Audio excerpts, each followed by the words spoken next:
Hey, it's Friday, everybody. It's the first Friday of the new year. Happy New Year. It's the first time we've done the hotline in a couple of weeks. Scott's here, Daniel's here, I'm here, everybody's here. Back to the old dusty trail of the weekly Friday live Q&A. Guys, how's the new year? How's the holiday? How's it going? It's going great. Feeling good. Yeah, 2026 coming in hot. We are 9 days into it, and we've already got some fun updates from the DoD FAQs and paper copies and logical separation and all sorts of fun stuff. That's right. The F in FAQ stands for fun. Yeah, fun that's right. Yeah. Everybody. I think yesterday was day 60 of the phased rollout. We are now 60 days into phase 1. So phase 2 is going to be here before you know it, everybody. So I hope everybody's planning accordingly. Approximately 305 days away. That's right. We will. We should add that to the banner down below for how many days before phase 2. Speaking of the banner, Scott, you're here.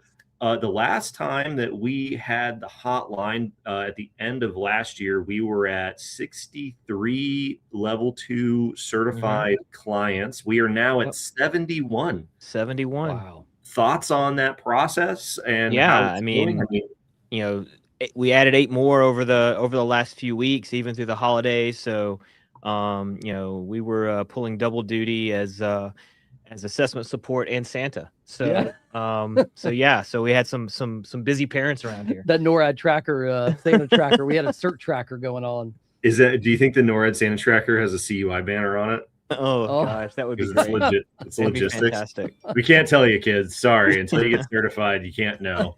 That's fantastic. But yeah, 71. I expect that's going to probably even pick up pace here over the next 6 to 8 weeks. You know, we've got a lot of customers that are starting to send us their dates, and I'm seeing a lot of March, April dates right now. So we're going to see, I think we're going to see an acceleration, if you will, over the next quarter for the number that we're seeing on a per week basis. So it's getting busy for sure. Oh yeah. Yeah. And no lumps of coal in the stocking so far, right? Everybody's been successful that has gone through. We're 71 for 71 thus far. Nice. No failures. There's been some moments, but we made it through. So I don't even think no conditional status. No conditionals full either. Search across the board. Yeah. Full up. Not that there's anything wrong with conditionals, everybody. We love everybody's CMMC status equally. Conditionals are fine. That's what POAM policy is for. But we don't have any conditionals, so no big deal. All right, Scott. We actually haven't had a chance to talk to you in a while. Your thoughts on a budget everywhere and not a dollar for the dib? Yeah. I mean, I don't know if you saw the the tweets or what have you yesterday. There's always something with the tweets, right? Always something with tweets. But President Trump yesterday came out saying that he will be requesting $1.5 trillion in DoD budget for the 2027 cycle. So 1.5 trillion is obviously a significant increase. It's almost a 50% increase. Actually, it's a little over a 50% increase. I think we were at 991 million for 26, but for 27, he is looking at requesting 1.5 trillion. My assumption is there's a number of things built into that. Golden Dome being a component of that. Naval expansion being a component of that. HII's price, stock price yesterday jumped by 7% on that news. And then you also have to build in their inflation, right? Yeah. So inflation is a real thing. We've seen that since 2020, significant inflation. That's obviously going to impact defense budgets as well. So yeah, 1.5 trillion is going to be the initial request based on what he said yesterday for 2027. That is a big number. Obviously a very big number. And so, that's going to mean a lot of contracts for a lot of contractors. On the flip side of that, he also had a second tweet pretty much chastising the defense industrial base about executive compensation, slowness in turning out manufacturing, slowness in bringing new factories online, and then went directly after Raytheon. I don't know if you didn't see that one. Piece. Yeah, I just saw the $5 million salary cap or something. No, there was another one where he went directly after Raytheon, and both their pricing as well as their lack of speed of turning out new interceptors. Wow. So, yeah, very active. President Trump's been very active over the last few days with the public pronouncements, and a lot of it impacting the defense industrial base, or at least, talking about the defense industrial base. So top of mind for sure with everything going on in the world. Yeah, and it's interesting because it's like, okay, these are tweets, but it's like we're requesting 1.5 trillion. The FY26 NDAA that just got signed doesn't have any money for CMMC offsets, cybersecurity offsets. There's no authorizations, there's no subsidies, there's no appropriations, there's nothing in that authorization bill for this work. And I think the House is currently working on some sort of a minibus for appropriations for the defense industrial base. No mention of cybersecurity at all. So even if you have this massive increase and there is something in it for cybersecurity, you're not going to see that until this time next year. And so if you have to wrestle with assessments and implementations and all that other stuff between now and then, this sounds great, but it's not going to bail you out anytime soon, if at all. Yeah, this additional 500 billion or 5,000 million is not going to have anything there for DIB Cyber, most likely. It is going to be going toward hardware.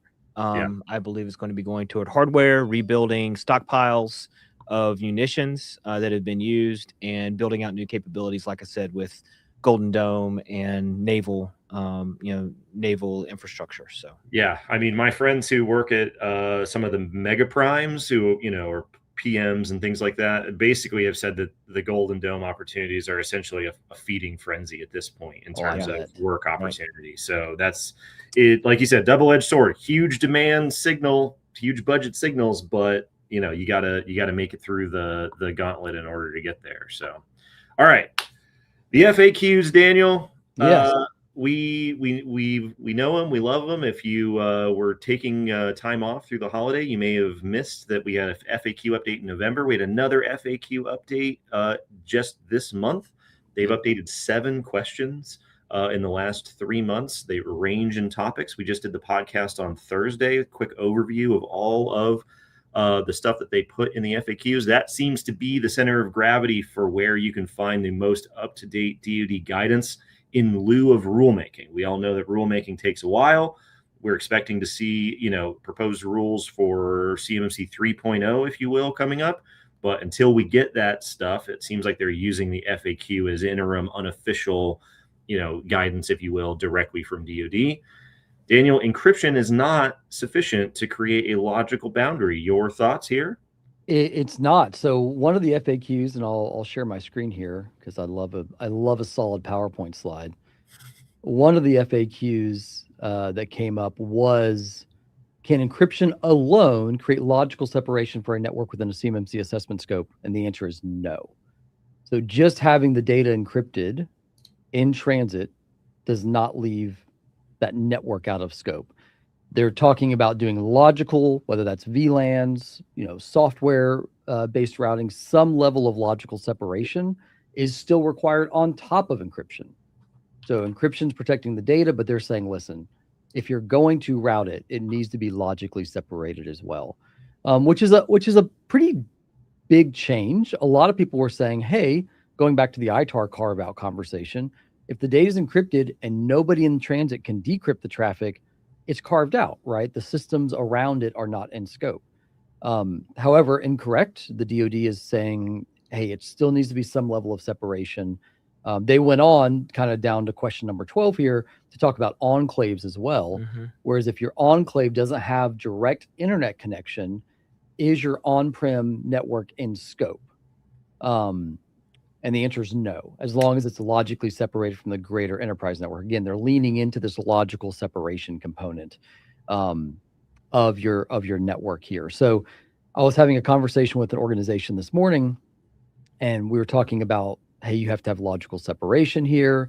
And then we were also talking about export control requirements of, hey, if they can decrypt the traffic, you also have export control issues, right? So not only do you have logical separation controls and you don't have the same carve out capabilities as some people interpreted previously, but you also can't allow your admins to be able to decrypt the traffic.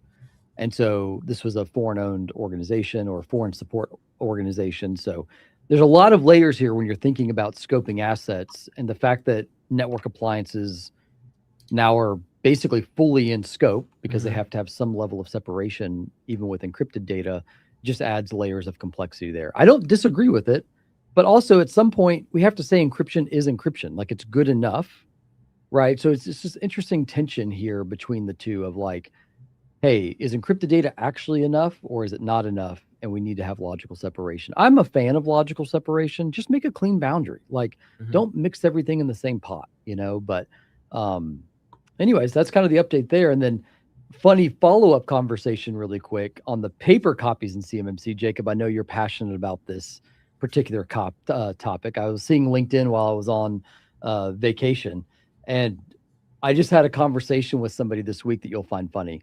So I was talking to them and I was like, yes, there is this new thing about paper copies and, you know, all this stuff.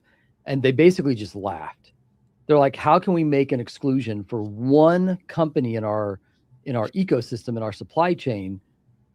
Me as a contracting officer, I don't know what my people are sending them or how they're sending them information. Right. So it's like, yeah, paper copies in theories is great, but getting an exemption from a prime is going to pretty much be impossible to allow you to do paper copies. The craziest thing to me about this is it's like people are like, oh, people are going to abuse the paper exemption loophole. And you're like, guys, we don't have to do this thing where we pretend like it's all paper. DFAR 7012 paragraph M since 2016 has said that the contractor flowing the data downstream gets to decide whether the data is CUI or not. They can just say it's not CUI and then nothing applies. Yep. Like, that's the ultimate check, you know, ace up your sleeve, checkmate loophole. It's like, we don't have to do this. Like, oh, we're only going to send you paper copies. Like you can override all these requirements if you want to by just saying it's not CUI, and there's nothing anybody can do about it because we all know it's very difficult to get the government to answer whether or not something is CUI. So it's kind of funny when people are like, oh, they're going to do this paper only exemption. The paper thing, my general read on this is it seems to have caught the DoD kind of off guard about how up in arms people are about it. This is my question to you, Daniel. We've talked to thousands of contractors over the years. Scott, I don't even know how many companies you've talked to over the years. This really is an edge case, right? Like I was going back and forth with some people from the Army Corps of Engineers on LinkedIn where I was like, how many companies would this actually realistically apply to? And they're like, well, there's tens of millions of businesses in the country and there's 200,000 defense contractors. And I'm like, yeah, but how many companies have the CUI? We already know that's a pretty small number. And in my experience with all the companies I've ever talked to, the number of companies that are hard copy only, maybe single digits. Yeah, there's not many. I mean, I was telling Daniel this earlier. You know, the only case I could see it even potentially working would be like in a construction situation, where you know you roll up on site and you know you hand a blueprint to one of your subs who's, I don't know, delivering concrete or something, right? And that's the only CUI they have is the technical specifications of the building, and it's blueprint only, and that's the only time they ever touch it. But other than that, it's just such an edge case. Well, and even construction platforms are becoming FedRAMP, like their cloud offerings. Like CUI, I think already is FedRAMP. They actually are. Procore is in process of it. So like even the cloud technologies there are, people are going to want to lean into that because they spent the money on the FedRAMP version of these tools. But again, you know, if you have a concrete pourer that can't be made compliant, maybe you do ship them a paper copy. I think that, like I said in the podcast, like I said in the clip that was posted today, I've been pressing the DoD to leverage the FAQ around paper only to make actual assessments cheaper, because if you are willing to forego third-party assessment of hard copy requirements when there's no IT system present, then why do the hard copy requirements matter when there is an IT system present? If you're willing to accept the risk, which is their choice, it's totally fine. if you're willing to accept the risk in one situation, why are you not willing to accept the risk in an basically identical situation, right? So just don't do the third-party assessment for those hard copy controls. It saves time, it saves money, and that the department can really showcase that as a concession to industry, and everybody wins, right? Yep. So I think that they can actually go a little further with the logic, because they grant concessions for COTS, they grant concessions for POAMable items, they grant concessions for small acquisitions, they can grant concessions for hard copy. Just do it consistently and then call it a win. Yep. Is sort of what what I've been stressing to them in my small corner of the world that I yell at the clouds. Maybe they'll listen one day. All right, Daniel, it's been a while since we've done a show, so we got two thoughts here. CMMC requirements are starting to be felt out there. What have you been seeing? So out of the blue earlier this week, I get a phone call from a number I don't recognize, and I didn't have the little potential spam notification on. So I'll give it a pickup. Picked it up. It was a organization that I talked to 4 years ago, give or take, something like that. And they're like, "Hey, been following your guys' stuff. Like, we hired a managed printer company that said they're also doing CMMC stuff. And so turns out they are not the best fit vendor because they're just very novice at it, and they weren't doing things to assessment objectives and so forth and so on. But the real reason they called was because they were like, we just found out we're going to lose a $2 million contract if we're not compliant by October 1. Like, we were informed that we have to be able to produce a certification at that time. And so it was like, oh, okay, like this is a reality. So I had that call earlier this week. Literally 36 hours later, I get a text message, "Hey, we just submitted the proposal to the board." Like, and it's just like, wow, the speed of which some of this stuff is happening now, because there's genuine organizational risk, financial risk. Yeah. And who knew that hitting the pocketbook was the way to get people to comply with national security protections. That was kind of the same thing that I had on my, my opening was the holiday velocity. I mean, we've really seen the velocity of, customers moving forward, because they're getting this pressure from their primes or what have you, to move forward. And it took them 4 years. 4 years. 4 years to decide. And then once they decide, it's like that, right? Ready to go. And it's the velocity is picking up, which, from a business standpoint, it's really good, but from a constraint standpoint for the industry, that's going to be really challenging. Yeah. Because, everybody has waited till now to move forward, or not everybody, but a lot of companies have waited till now to move forward. And, the industry is going to be at capacity very quickly. Yep. So. Yeah, absolutely. And that's capacity, not from the assessment side, but from the implementation side, right? I mean, that's what we've been saying all along. Long pole in the tent. I mean, Scott, you could probably comment on this. We can't hire people fast enough. I mean, we've grown like crazy. Yeah, we have. I mean, and we're doing a good job of it. One of the best things that I think that we're doing is that we've been able to promote from within and hire at, at entry or, low or mid-career levels. And then, mid and seniors have been promotions from within. So it allows us to maintain, both compliance as well as technical skill sets as we grow our team. Yeah. But yeah, I mean, we have 25 open positions right now. Yeah. And we're hiring 10 to 15 people a month. So, the velocity is there, the scaling is happening, but scaling still takes time. Yeah. Even if you have really good processes and, really good platforms to put them in, it still takes time to scale. Yeah, for sure. All righty. We kind of already talked about it, but like I said, the F stands for fun in FAQ. So if you didn't catch the podcast, if you were taking a holiday, check out the podcast from Thursday. We go through all of the 7 questions that the DoD has updated most recently.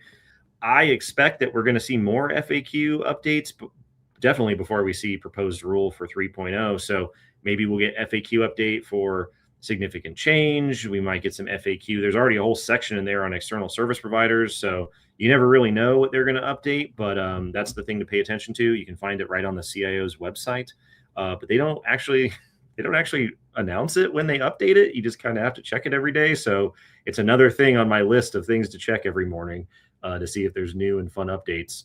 But yeah, there's a lot of interesting things in there in terms of their rationale. Some of their examples are not the best, so I hope it's a living document that they continue to refine as we go through over time.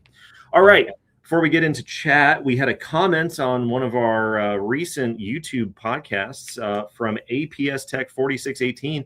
These guys are so full of themselves, they don't even know it's not the DoD anymore. It's the DOW. I knew they were a racket. Apparently, user APS Tech 4618 deleted this comment, but if you don't know, on the dashboard, we can see comments that get left and then deleted. So we'll just address it anyways for APS Tech. If you Google it, even the AI summary will tell you that the codified statutory primary name is the Department of Defense. The Department of War is the official secondary name. So you can use both. You can use both. For people who are only tangentially related to this industry, they may not know that the name has changed. So we use both. There you go, APS Tech. The more you know, through the miracle of AI, you too can Google this and figure out that you can use both names. Oh goodness, John is coming with jokes early today already. So oh yeah. Rachel said maybe we call it the paper only office. John says we use the paper only office protocol, the poop protocol. Let's see. Okay, talking hard copy. Oh, you can still see my bald head above. There you go. Text here. All right, Corinne says the hard copy risk acceptance should not be conflated with not needing a physical boundary altogether or a reason to excuse folks from PE requirements as a concession to industry, which I have been hearing from the ecosystem. Very dangerous to link media protection and physical protection requirements in a one-to-one relationship. Physical domain requirements are tightly bound to the effectiveness of access control, SC and CM families, and much more. Not just media protection. Physical protection is a critical basis for the effectiveness of so many objectives. I don't disagree. Yeah. However, the DoD is this is a rare example of the DoD showing a willingness to grant an exception on something related to the requirements. And I would say that we should encourage the DoD to grant that exception to the greatest extent possible because it makes things cheaper and faster, right? That I don't know where the line gets drawn as far as which controls from which families don't get assessed during the course of an assessment, but they are willing to accept the risk, and it's their prerogative on the level of risk they're willing to accept. Same reason why it's like, I think they should be able to POAM a couple of the 3-point controls, or they should be able to POAM a 5-point control. The DoD has said no. There are no 3 or 5-point controls that are allowed on the POAM. It's their risk decision, but they don't make these decisions very often. So while the iron is still hot, I would like them to say, where is the line on physical? Where is the line on media protection in certain situations? Because we don't get the opportunity to limit the applicability of requirements or the number of requirements rarely, if ever. So I think this is a good chance. I mean, it's obviously, important, like Corinne is saying, but I really want them to push their interpretation of their risk acceptance on this angle, because if you're willing to take out, a couple percentage of the overall assessment objectives that have to get handled during an assessment, that could be half a day, couple hours of time during an assessment. That's real time and money. So I think that this is a good opportunity for the DoD to be a little risky. New year, new us, right? In terms of the department. So okay, let's see here. Nicholas says, please help clarify with the new FAQ guidance. Can an OSC that encrypts its data on-prem store backup data at a non-FedRAMP data center? They are SOC 2 and ISO 27001 certified if the server at the data center is owned and controlled by the OSC. Great question. Yeah. I have yet another fun PowerPoint slide. So the exact, let me see if I can pull it up here.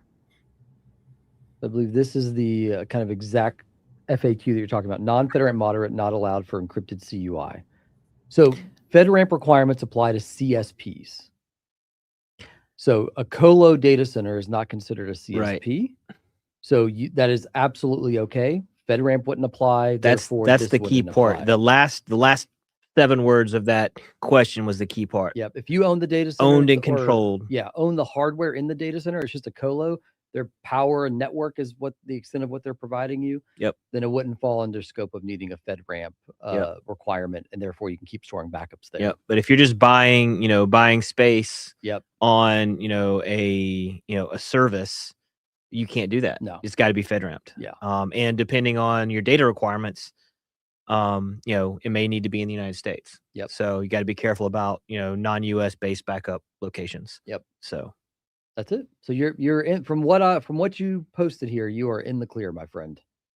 It's still an asset, security protection asset, obviously your backup target and all those good things. So it's not out of scope for CMMC, but it doesn't apply to this requirement. To this point, I would love if I had something that I could ask to happen today.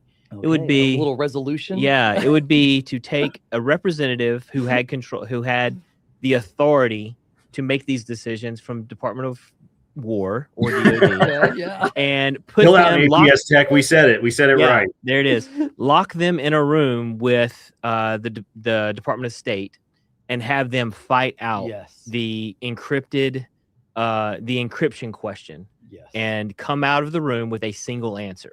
That would be my request to DoD and DOS. Celebrity deathmatch style. Yeah. Just get them in there. I want a bureaucratic beast games to figure out like policy wrinkles like this, where they have you like we locked 5 bureaucrats from different agencies on a platform 500 feet in the air until they could come up with a. You think if we got Mr. B, you think we could make that happen? I mean, maybe. Mr. Beast, if you're listening. That's hilarious. Yeah, big opportunity for like a dozen of us that would watch that. Yeah.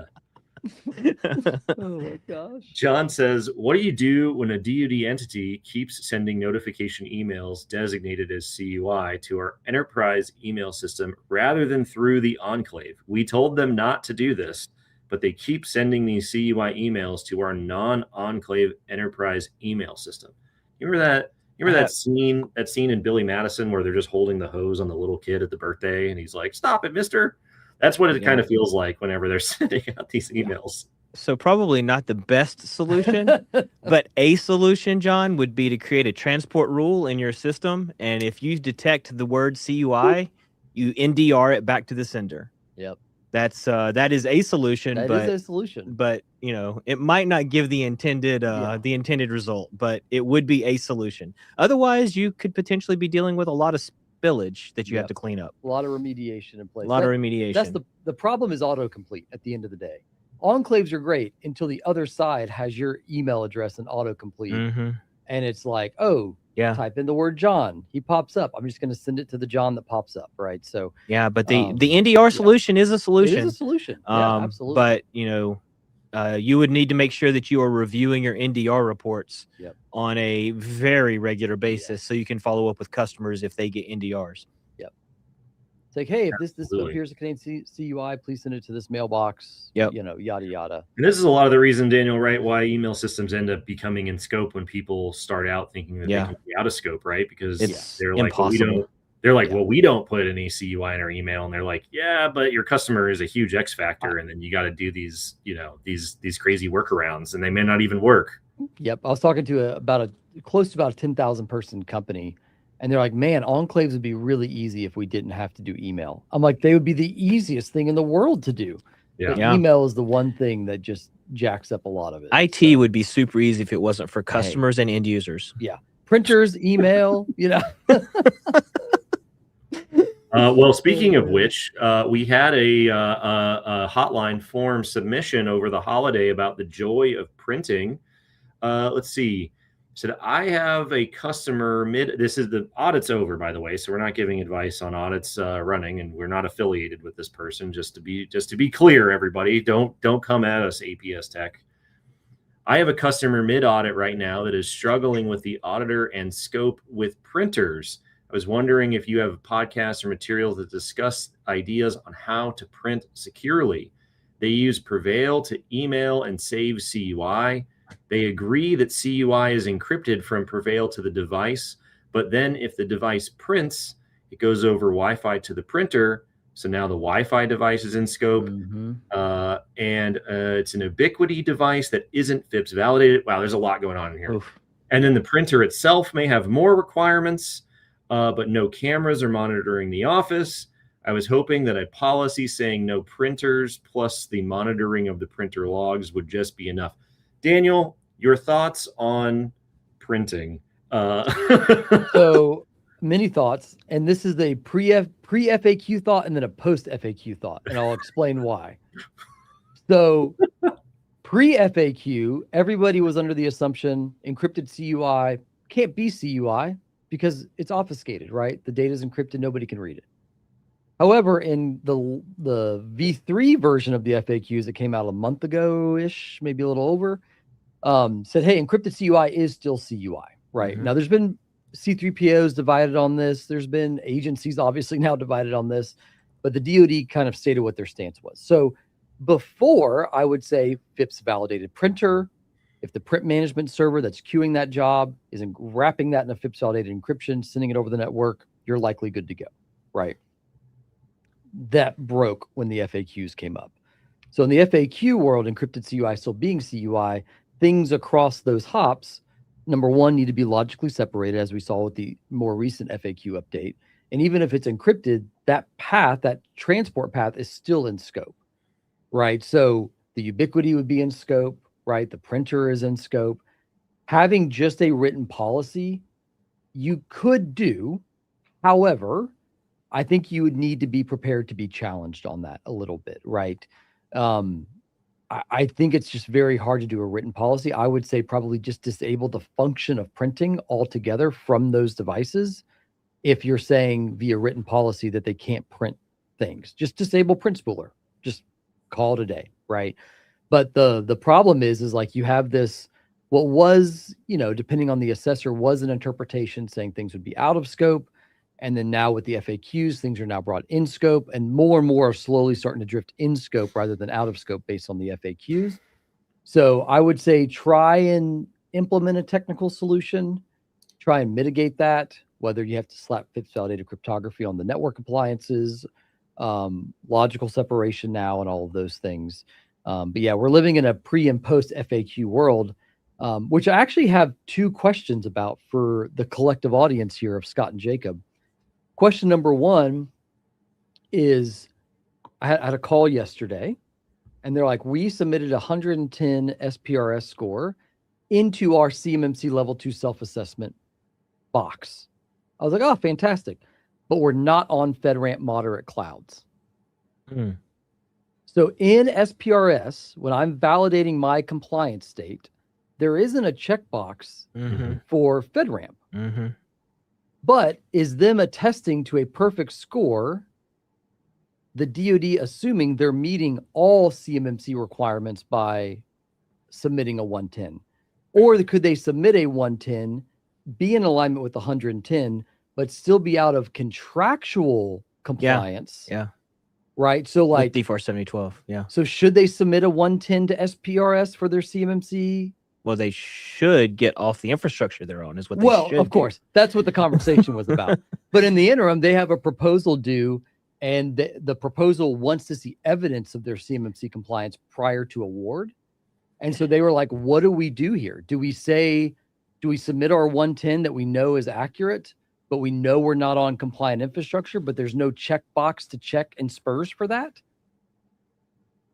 Man, that is a...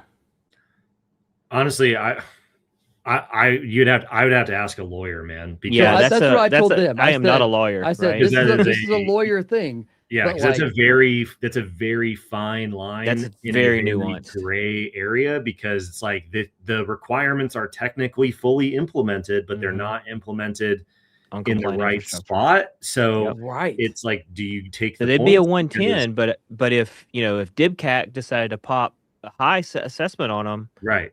They're gonna be in trouble. Yeah, and that's the problem. But then again, it's like when you're going through the scoring information, there's nothing there about FedRAMP. There's nothing in there about FedRAMP. So how would you know, right? So I think the spirit says that the score isn't correct, but then it asks the question, what should the score be? You just take a 0 for everything. And that's what they asked me. They were like, is it a -203 because it's all implemented in the wrong spot?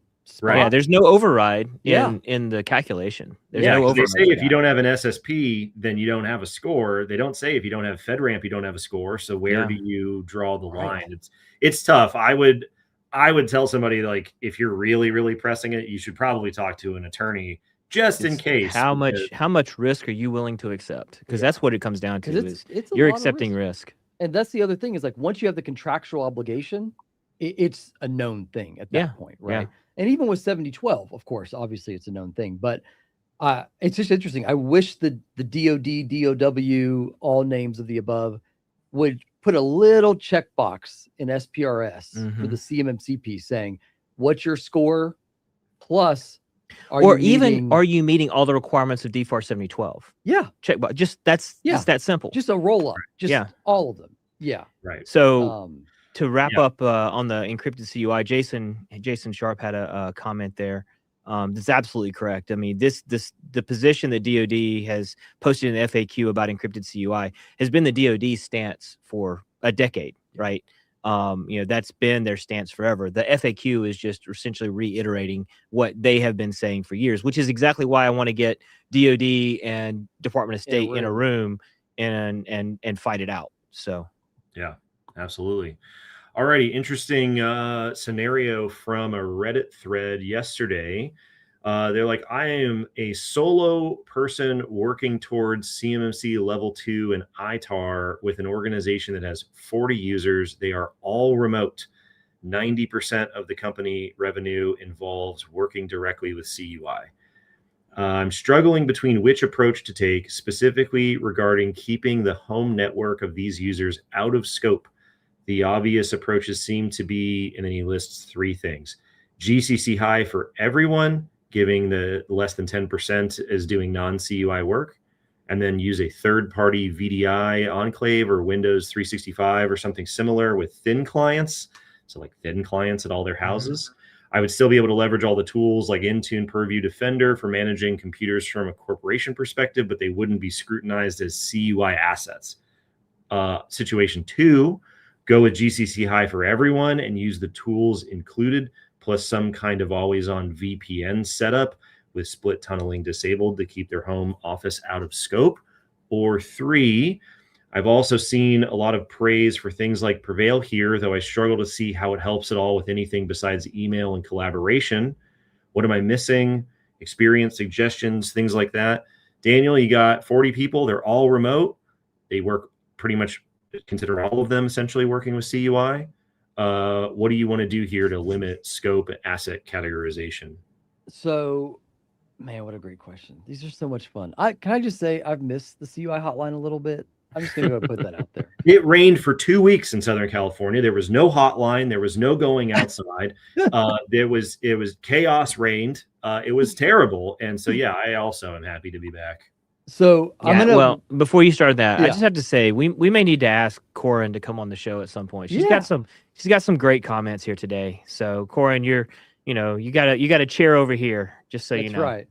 Yeah, I mean, to your point, Scott, right? This is like what DibCAC does versus how someone would read the DODAM scoring versus, to your point, Daniel, how someone would interpret applicability or not when they actually go to interact with score submission. And there's wrinkles between these different stovepipes that can cause people to be like, well, is this okay? Is this not okay? Since everybody's got to do it across the board, like you said, Scott, it would be nice if they would come out and be like, this is the rule. This is what you do if this is what you do if that. Sorry. Okay. I'm going to work a little bit backwards, starting with like the Prevail sharing platform type tool. And the reason I'm doing that is because of some of the FAQs that have been posted, right? So we talked about the network one, right? Still needing some level of logical separation. But then the other one being the encrypted, which is encrypted CUI is still CUI. So Prevail, its whole thing, as well as Kiteworks and all the other ones, is that they provide an encrypted storage box for this data, right? So on your system to help, again, try and leave some of those requirements out of scope for your OS itself.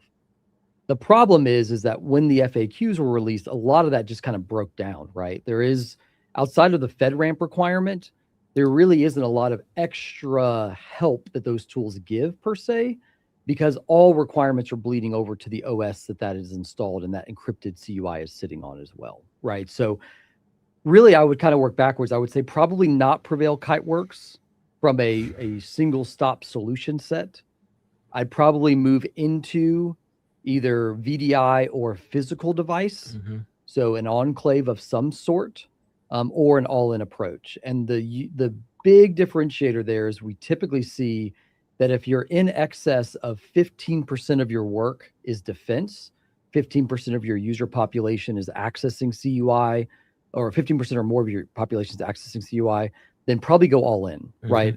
If only 10% of your business is doing non-defense work, which is what I think I heard in that Reddit post, just make everyone the same. Like there really isn't a reason. Running 2 environments is going to be so administrative burdensome with that many people in scope. And I wouldn't do it. I just go all in. I wouldn't do a separate environment. Yep.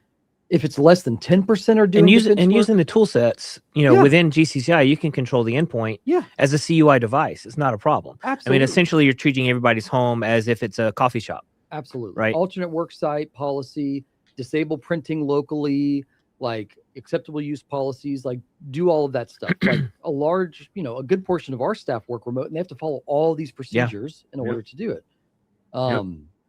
If you're going to go VDI, that's it. That's a really easy solution. Again, only if you have a small number of users working with CUI. So if we flip the numbers, less than 10, 15% of your users are doing CUI work, VDI could be a very viable option while the rest of your organization lives in the commercial corporate cloud, right? The biggest gotcha here is public facing. Because if you run 2 environments, you have to have 2 different email domains. So if you're trying to represent as one organization, that can be a little bit tricky because you'd have to use a subdomain for one of the 2 environments. So I would say, again, 15 to 10% or so or less accessing CUI, maybe look at an enclave solution. If it's an excess of your users accessing CUI past that, just go all in, manage the whole environment, set up alternate worksite policies. Like Scott said, treat them like coffee shops, right? That type of behavior. Like that's really what it would look like. It's going to be a significant cost either way. Either you're going all in with the Microsoft Gov licensing for every user, or you're paying the virtual desktop consumption costs for a handful of users. So at 40 users, you're going to have a fairly good break-even point probably at that level. Yeah. All righty. Let's see here. Another fun comment from users on the internet. Reddit user particular cost said, I can't wait until they rip up the FAR and squash this theatrical CMMC money grab. Thanks for the comments, particular cost. You never replied to the comment response that I gave to this comment, so we'll just take the opportunity now. CMMC is a legislative mandate. It is codified as a result of Congress directly asking for CMMC as a program to exist. And as a result, 32 CFR 170, the CMMC policy, does not exist as part of the FAR or the DFARS. It is itself its own standalone DoD program. So any reform of the FAR or DFARS does not affect the codified program for CMMC at all, or the underlying legislative requirement to create such a program from the FY20 NDAA. To the idea of the revolutionary FAR overhaul, originally, if you've been paying attention to the FAR overhaul, the idea was they were going to overhaul and streamline the gargantuan FAR as it's grown over the years to only include things that are required as legislative mandates. What do you know? Exactly what CMMC is in the first place. But beyond that, things like FAR Clause 52.204.21, the 15 cybersecurity requirements that are verified at CMMC level 1, is not a legislative mandate. So you would have expected that in the FAR overhaul that they were going to redline it and delete it from the FAR entirely, which would have caused its own rulemaking issue for the CMMC program. And guess what? They kept it in there because the government thinks that cybersecurity is very important, even when there isn't a legislative mandate to include it in contracts. So now that we're moving on to the DFARS overhaul, which you may have heard about right before the new year and things like that, still not going to be something that affects the CMMC program. So thanks for your thoughts, particular cost. Try to respond to the comment next time so we don't have to take time off the hotline, but something we're more than willing to do. The FAR and DFARS overhaul are not the same thing as the CMMC program. There you go. Okay, moving on. we just started our CMMC Level 2 implementation project. Congratulations. Should we submit an SPRS score right now? Daniel, this is kind of like the FedRAMP situation. Like, you just started your implementation, you're actively working on stuff, which means it's going to be changing by the day, by the week. Yep. Your score at the end of this month will be different than your score now. What's the process here? What do you normally see people do? You have to do it incrementally, ideally through change control. As things are being implemented, you start ratifying those points, met, not met, etc. I would not proactively submit your score. So one of the things we give at the end of our project is a CMMC control map to the technical configuration. Like, if you just have that and you submit a score, well, there's a lot more work to do outside of that with like adoption, right? Rollout of the services, so forth and so on. So I would not, and legally you should not, proactively submit a score that is not actively accurate based on the configuration of the environment or the rollout of the environment, right? Just because you have a GCC high environment does not mean you could check all the boxes. We get that question all the time. So like, I buy GCC high licenses and like, I just put a 110, right? Yeah. It's like, no, like that's not how that works. Fraction of the That's a fraction of the work, right? And so long story short, submit it based on the current known state, which probably is not going to be a great score. You cannot post what your anticipated score will be because it's not real. Right. And the DoD isn't asking you for what your forecasted score is going to be.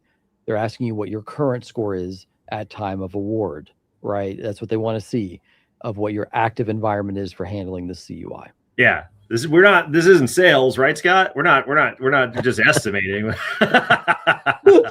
Anyways, what happens when my company is a part of a joint venture and we're not the managing partner? This is a really interesting thread that got posted on the subreddit just a couple hours ago. I'd say just in general, Daniel, we hear from a lot of people that are in joint venture situations and things like that. What do we generally hear them asking? And then maybe we get into some of the details on the thread because it was pretty long. Yeah, so I actually got a response. Let's see. CMMC program office confirmed that new cage codes and JVs can leverage the higher levels organizational cage code associated with CMMC for contracts as long as the certified information system is leveraged. As long as the boundary of the certified company that's in the JV is the one providing the tech stack for the JV. There is a gray area in regard to non-certified entities, including in a JV, but a subcontractor must still present their own certification. So what about, but if you have a new cage code, you set up a new JV, you've got a new cage code, does that not require a new assessment? So what the feedback was from the program office was that new cage codes and JVs can leverage the higher level organization's cage code associated with CMMC. So I guess the legal entities organization cage code, not part of the JV, but they're using that infrastructure that the carrier. That seems to go against the guidance that's been given to C3PAOs for new cage codes even within a company. It's looking like, because I had a friend of mine in the space submit this question to PMO, and this was basically the summarized response back to them. So we'll do a little bit more digging, because a contracting officer is going to look up the cage code that you're submitting. That's right, which will be the JV UID. So and the JV will not have a score assigned to it. Yeah, let me see if I can. Let's see here. Yeah, this is from, let's see. Can I leverage my CMMC accreditation in a joint venture to present as a CMMC certified entity as long as any external parties in the JV are adherent to my policies, procedures, and standards? A single CMMC UID may be associated with multiple cage codes. Mm-hmm. Therefore, a newly established cage code for a joint venture may be linked to an existing CMMC UID if the joint venture exclusively operates on an information system that falls within the boundaries of an existing CMMC assessment scope, and no separate system is used by any party to process, store, or transmit FCI or CUI. That all makes sense, but based on the guidance that's previously been given to C3PAOs, based on my understanding, was new cage code equals new assessment. Yeah, this is because of the weird JV thing. This is saying from the CMMC program management office, that seems inconsistent. It's different. Yeah, it's not the first time we've had inconsistency, is it? Nope. It's Happy New Year, everybody. That's yeah, right. the JV question is definitely murky, and I think that's what people were talking about in that Reddit thread. Was there is no clean answer in terms of what's going on, so that people need to get ahead of that problem early and hopefully reach out to anybody that they can in the department, try to get a clearer answer. Maybe we can ask for it in an FAQ update for something that might help. Well, John just made a comment about it. Might want to pop that up there. Yeah. Let's see here. We just had NAVFAC request our CMMC verification for 2 joint ventures. Fortunately, both were covered in our C3PAO enclave, and they accepted the evidence. Both joint ventures were covered under the high-level cage code. So, question back to John. John, were those cage codes already tied to the assessment? Were they pre-existing during your C3PAO assessment, or were they brand new cage codes that didn't exist before? Oh, good question. See if John comes back on the yeah, we'll let him give him a second for that. The JV Johnny, come back. Daniel, what about project management software? Are there project management software that meet these requirements? Because obviously people are still going to have to operate when they get their certified setup. What have you seen people doing here? So depending on the industry, so like there are some like construction software like CUI that's compliant, that can be leveraged for project management components. Project Online, obviously, in GCC High can be used because it meets the requirements. I haven't seen a lot of like, the Monday.coms of the world, right? Mm-hmm. I haven't seen any of those hit the FedRAMP marketplace yet. Most people are just using GCC High, or if their existing like ERP system has some sort of project management capability built in, they're trying to leverage that as part of it as well. But there's not like standalone project management software that I've seen that meets the requirements. I'm doing a quick search on the FedRAMP marketplace here, just out of curiosity. Yeah. So John did come back and said they were pre-existing. So so they were included in the original assessment, which is consistent with what has been said before, right? JV cage code included in the original assessment, it's good to go.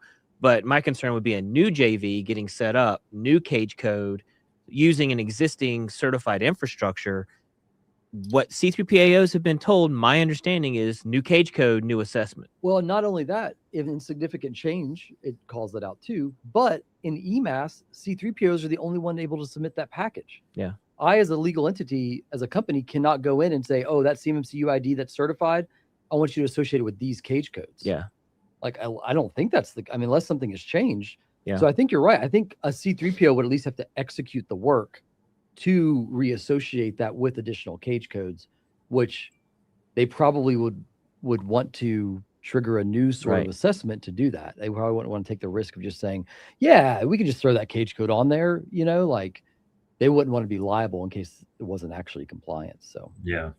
Let's see. Corinne said, how can I see the threads that you're talking about? Is it a specific one or just searching Reddit? Yeah, it's just the CMMC subreddit. We're just going through some of the ones that look interesting during the week and then sort of come up with those scenarios. It isn't always directly, like literally what was said in the thread, but it's usually the underlying question from the thread. So you can find those. I think all of these are on the first page there. I still use the old.reddit.com layout so I can see all the threads going back pretty far. It's way better than the new thread. Listen to me. Listen how old I am. Ask your parents, kids, about how Reddit used to be formatted in HTML. All righty. Question for okay. After I purchase licensing and you configure to level 2 standards, we're good to go, right? We get to put the lock on the door, turn the brain off. We'll see you in 3 years, and we don't have to do anything else, right, Daniel? Incorrect. So like we just talked about, and Scott, what's funny is the same conversations keep boomeranging back since we start, like 2018, 2019, 2017. Yeah. I mean, like it's just the same conversation, right? And again, it just comes from a lack of understanding of the requirements. So the short answer is no. If you have a configured environment, let me even go a step further. If I'm buying an enclave as a service, if I'm buying a FedRAMP moderate equivalent enclave, right, and I've got my $100 seat and they say they're doing all this CMMC stuff for me, guess what? That doesn't get you out. Even if you're buying a service like that, there's still so much work you have to do. And one of the interesting things about that is like people just don't understand that. I have people come to me all the time saying, I bought this VDI CMMC as a service, $100 a user a month subscription, and they said that I was good. And we hear this a lot. And in reality, it's like they're very far from good because they have no written policies, no written procedures. They have nothing into their name except for this subscription license on an invoice login that credential. they're paying, right? Exactly. And so I say all this to say is like someone selling you a service that's CMMC in a box, somebody selling you something like that, saying you don't have to do anything. It's completely wrong, right? It's a farce.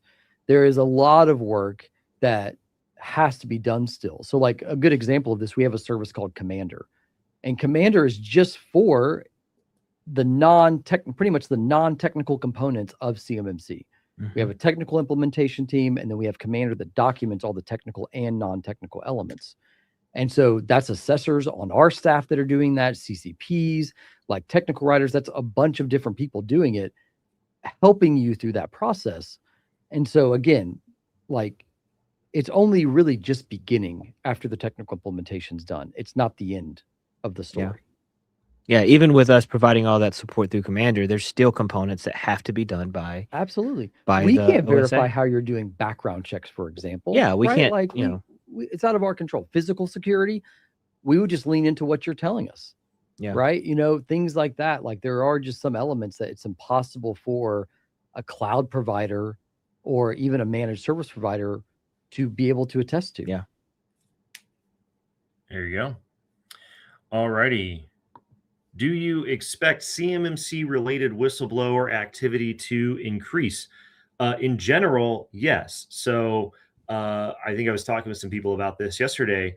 All of the False Claims Act settlements related to cybersecurity noncompliance for defense contractors that were published in 2025 refer to activity that happened prior to 2025, because the lawsuits, the whistleblower cases, the government joining those cases, whatever the situation have to be, takes a long time for those settlements to be reached and then to be published. So the Cyber Civil Fraud Initiative started in 2021, and we're just now starting to see the uptick in published settlements that have been reached, because that's sort of how long it takes to work its way through the system. So FCA-based settlements specifically around CMMC annual affirmations might not show up for a little while because people have only just started doing them during the phased rollout, maybe of phase one. So I still think we're going to see a big increase in the number of settlements that are reached moving forward, but the sliding window of when those settlements are referring to hasn't caught up to CMMC affirmations or CMMC related stuff just yet. So you're going to see DFAR cybersecurity related whistleblower activity increase, if you will, but mentions of specific CMMC stuff will probably still be a little ways out, just because there hasn't been a basis for it to be directly triggered by CMMC issues yet, which is an important point to everybody out there. You can still get hammered for non-compliance under the False Claims Act for millions of dollars before CMMC ever becomes a thing for you, because CMMC is not the requirements. It's just the program that verifies those requirements. So we should start a poly market on whistleblower activity increasing on the post CMMC world. That was the only thing that would make people's opinion of the ecosystem even better would be prediction markets for getting smoked by the DOJ. Oh man. All righty, easy situation here. We can just go back to all paper and avoid CMMC entirely now, right? Godspeed. I wish you the best. Hey, hey, you don't want to do CMMC level 3? Just print it out. Yeah. You don't want to do CMMC level 2? Just print it out. You know what I mean? Not a big deal, right, DOD? Great job, everybody. Yeah. Here's the thing. You're still at the prime is going to dictate how they plan to transmit how they give you to data. Yep. So like if you think there's going to be a loophole there, it's just not going to exist. And the DoD is going to not allow, I'll say this, the DoD will not take the risk of saying paper only at a prime contract award level. They would not do that. Yeah. And the primes are going to make sure that everyone is in the same alignment with the CMMC as everybody else, except for maybe extreme fringe cases. Yeah. Where they would allow paper.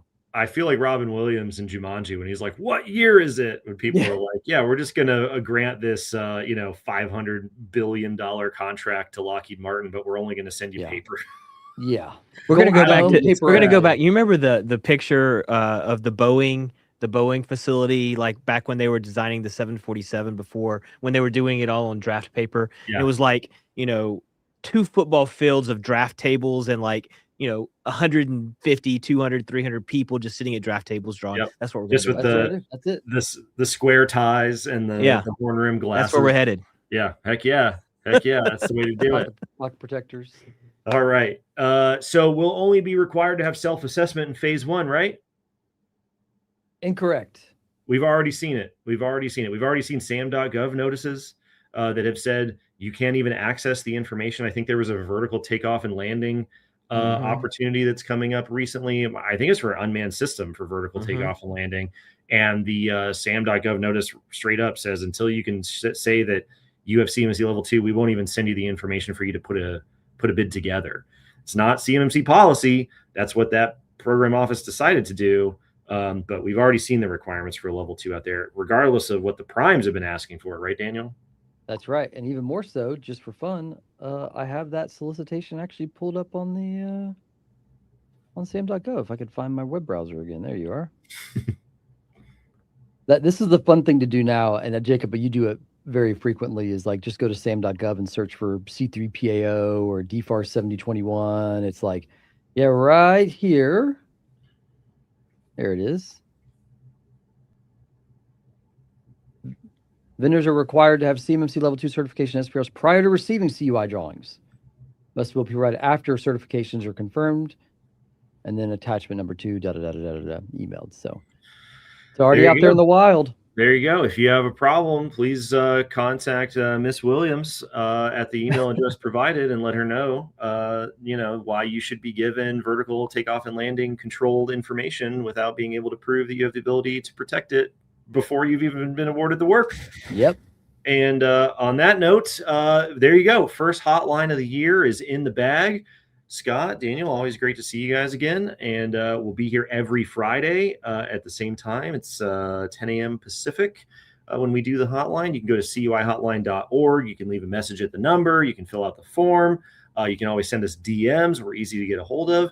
Make sure you like and subscribe to the YouTube channel. We've now crossed into 70,000 YouTube subscribers, which is pretty crazy. I believe that the total number of watch hours on our YouTube channel last year was more than 18 years of human lifetime for the collective amount of time that people have spent. If it were one person watching our YouTube channel for that amount of time, they'd be able to vote, which is pretty crazy. So thanks everybody for tuning in all the time and checking out the content. And we'll see you next week. See y'all. Take care.